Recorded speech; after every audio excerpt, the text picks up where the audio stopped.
Hello అండి. నమస్తే. అందరూ ఎలా ఉన్నారు? 2, 3 డేస్ నుంచి అస్సలు హెల్త్ బాగోట్లేదండి. కోల్డ్, కఫ్, హెడేక్ విపరీతంగా వస్తుంది. పని కూడా సరిగ్గా చేయలేకపోతున్నా.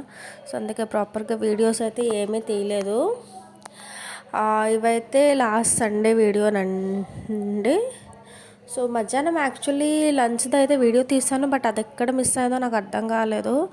నాకైతే మంచిగానే తీశాను. ఫస్ట్ నుంచి తీశాను. బట్ అది ఎక్కడో మిస్ అయింది. సో అందుకే ఇది నైట్ వీడియో అండి. నైట్ అయితే స్పెషల్ ఏం లేదు. సండే కాబట్టి మార్నింగ్ అయితే నాన్ వెజ్ కర్రీ చేస్తాం కదా.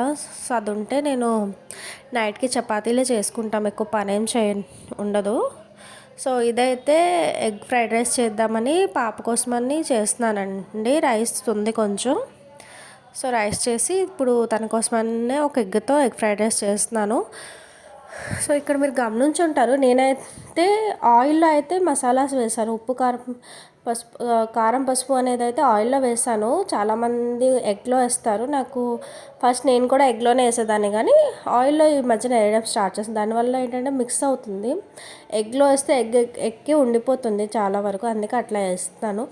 సో అందుకని దానికోసమని అయితే రైస్లో ఎగ్ ఫ్రైడ్ రైస్ కొంచెం చేస్తున్నానండి. ఉల్లిపాయలే మెయిన్. తనకి నోట్లో ఉల్లిపాయ తగిలితే నచ్చదు. సో డైరెక్ట్గా ఆయిల్లోనే చేసుకుంటాను. సో మా హస్బెండ్కి, మా అత్తయ్యకి, నా కోసం అయితే నేను చపాతీ చేసుకుంటున్నాను. సో ఇదైతే సండే బ్లాగ్ అండి. సో మీరు చూసే ఉంటారు. ఇటువైపు నేను చపాతీలు చేస్తే తనేంచో ఒక గుడ్డు తీసుకెళ్ళి కబోర్డ్ తీసి గుడ్డు తీసి కింద పడేసింది. సో ఇప్పుడు అదొక పని అనమాట నాకు అంటుకుంది. ఎక్స్ట్రా పని ఒకటి, అది క్లీన్ చేయాలి. తెలుసు కదా గుడ్డు అనేది ఎంత నీసు వాసన వస్తుందో. అది క్లీన్ చేయడం చాలా చిరాకు. ఆ క్లాత్ అయితే నెక్స్ట్ ఇంకా దేనికి వాడడం కూడా అవ్వదు. సో అది ఇప్పుడు నేను మళ్ళీ ఇంకొక పని అనమాట. ఇప్పటికే కోల్డ్తో హెడేక్ ఉంటే ఇదొకటి. సో ఇది అయిపోయిందండి చపాతీ అనేది. వాయిస్ ఓవర్ అయితే నేను ఇప్పుడు ఇచ్చాను, మరి వీడియోస్ ఏం తీయలేదు కదా అని పాత వీడియోతో వాయిస్ ఇస్తున్నాను. క్లైమేట్ కూడా చల్లగా ఉంది కదండి. సో ఎక్కువగా వంట అయితే చేయబుద్ధి అయ్యట్లేదు. చాలా చలేసేస్తుంది. అండ్ ఈవినింగ్ టైంలో అయితే మరీ చల్ల గాలి కొడుతుంది. సో అందుకే ఎక్కువగా నైట్ టైం ఎక్కువగా కుకింగ్ ఏం చేయలేదు. సో చపాతీలు అయిపోయాయి. మధ్యాహ్నం అయితే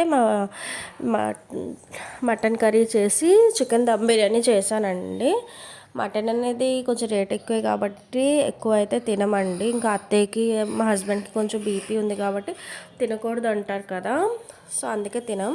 సో చల్లగా ఉంది కదా అని మటన్ అనేది వేడి చేస్తాను. పాపకి పెడదాం అనుకుంటే అత్తయ్య స్నానంకి తీసుకెళ్లారు. అందుకే తనకి హాట్ ప్యాక్లో పెట్టేసి ఉంచేస్తున్నాను. సో ఎవరికైనా రెసిపీస్ కావాలంటే డెఫినెట్గా కమెంట్స్ చేయండి. Thank you for watching.